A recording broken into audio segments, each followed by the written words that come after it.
Hi, Jill Jackson here, and today we're going to be doing a mallet smash. This is a lot of fun. Let's go ahead and get started. Okay, first I have a Woodpecker's 12-inch wood round. It's a painting I'd done previously. It's okay, but it's nothing special, so I'm going to go ahead and reuse this canvas. I have just some spray primer. We're going to give this a shake and go ahead and give this a light spray.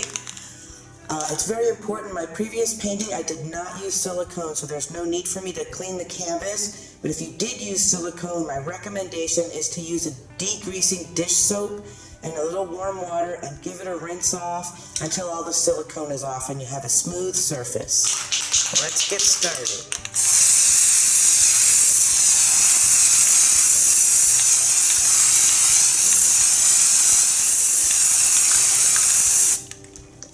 Alright, now we'll go ahead and give this 10 or 15 minutes to dry. It doesn't take long. Gesso would also work very well in this application. I'm a little impatient and prime a lot of canvases. I prefer the spray. Alright, on to the next step. So while we're waiting for our primer to dry, let me tell you what other supplies you'll need. I like to use to take bubbles out at the end and bring up some cells, just a Scripto torch and flame lighter. Sometimes they sell these at the box stores, but more often than not, I end up having to order them online from Amazon or a big box store online. Very important ingredient. This is Floetrol. This is a paint extender that makes paint pouring possible. I don't use any silicone, but this is what makes the magic happen. Available at Home Depot, Lowe's, again, big box stores. It's also very inexpensive, and it's a great thing to use whether you're painting a house or whether you're painting a picture. I like to go ahead and mix my paints. I use Artist Loft, usually by Michael's Craft, but any paint will work. I go about 1/3 paint and 2/3 Floetrol in my mix. I've got a bunch of different colors mixed up over here. White is the most important color. I actually had run out of white craft paint, so I came out here and I found some house paint in my garage, just some Benjamin Moore Chantilly lace, by the way. It works very well. I mixed it up with 2/3 Floetrol, and let me show you the consistency of my paint. Kind of like a warm honey consistency, if you can see the strings coming off of there. That's very important. All right, let me go get the canvas and we'll get back to it.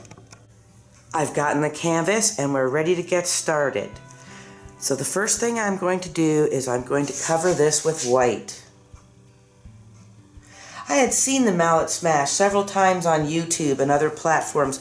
Honestly, I thought it was kind of a silly thing, but I saw just a fabulous painting this morning that changed my mind, and I thought, what the heck? You know, I'm not even going to bother to spread this around. Wait for it. I'm just going to spread it with my hand.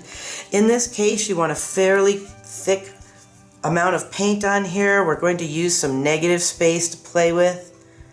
Actually, it's funny. I love the way the paint feels in my hand. All right, let's make sure we've got this all covered.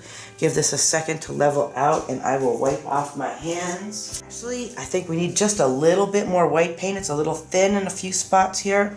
So let me just add some more and kind of let that level out. I've tried this method previously, and the biggest mistake I made was not having enough paint on the wet canvas to get started with. So let's get started. We are going to, let's see, I'm thinking about doing 3 mallet smashes. What I have here is a mallet from my garage. If you like, you can go ahead and put a Ziploc bag and a little tape around the end, wrap it up in some cling wrap. I just washed mine afterwards. It's a garage tool, probably ready for a good washing anyway. So, I'm thinking about 3 smashes for this size canvas. I'm going to pour my prepared paint into rings. Now, I probably will use a lot of the same colors, but let's go ahead and mix it up. I really want to see what effects we get.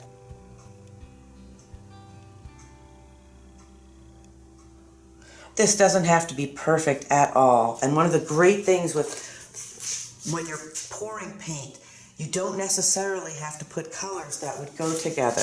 Let's do a little experiment here. The Floetrol helps to keep the colors and pigments separated.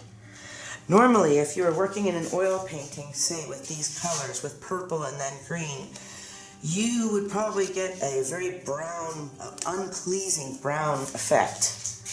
Now let's mix in a little bit of metallics, a little gold here.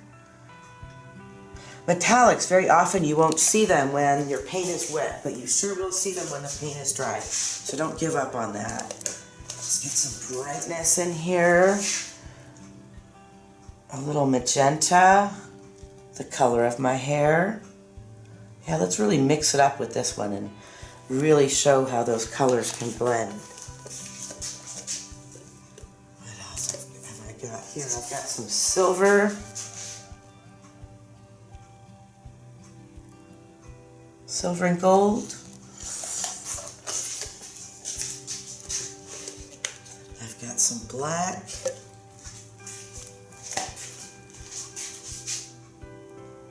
I like to put black in about every painting that I do.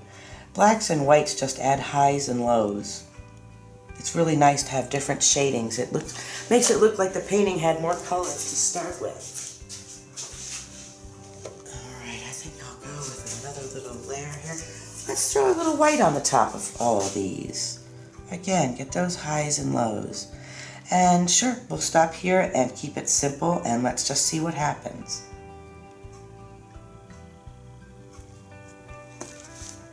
There we go.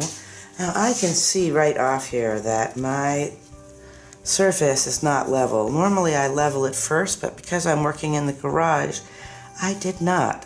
So let's throw a couple of popsicle sticks under here and see if we can get that to stop from running off.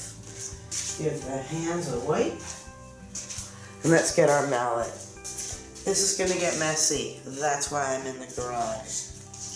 So, this method seems very silly, but let's go ahead and give the canvas a whack. Well, that's just cool and a lot of fun. Let's go again. Now, I've got to tell you, a little paint is flying, so the garage is probably a good idea. I think I like this method, if for no other reason than that's really fun to hit the palette. Any of these cups and popsicle sticks can be reused again and again. Let them dry out thoroughly because you don't want to muddy up your paint colors, but really you can use them again and again. I use these plastic lids. You can see what they look like, but they do a great job. My paint lasts for weeks. So that's a great tip too. You can go ahead and you can pre-mix a bunch of different colors so that you're ready to paint when you like. Now I'm going to take my Scripto torch lighter and I'm going to go over this really quickly, going over the surface.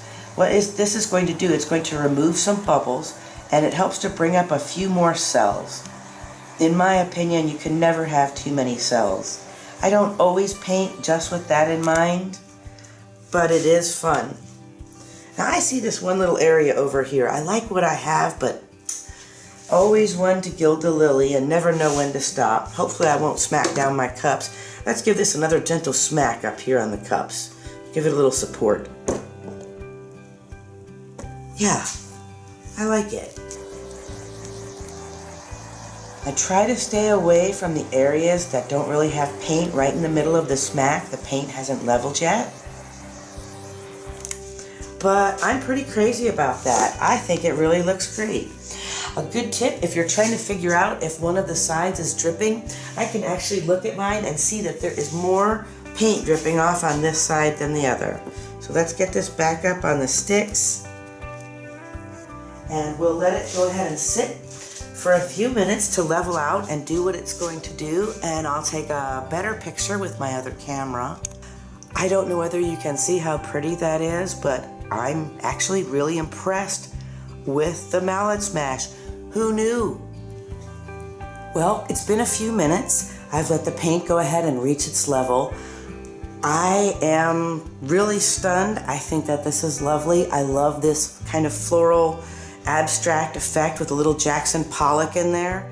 What I thought was very silly with smashing paint with a mallet actually ends up to be a pretty cool technique and something that I'll definitely add to my repertoire.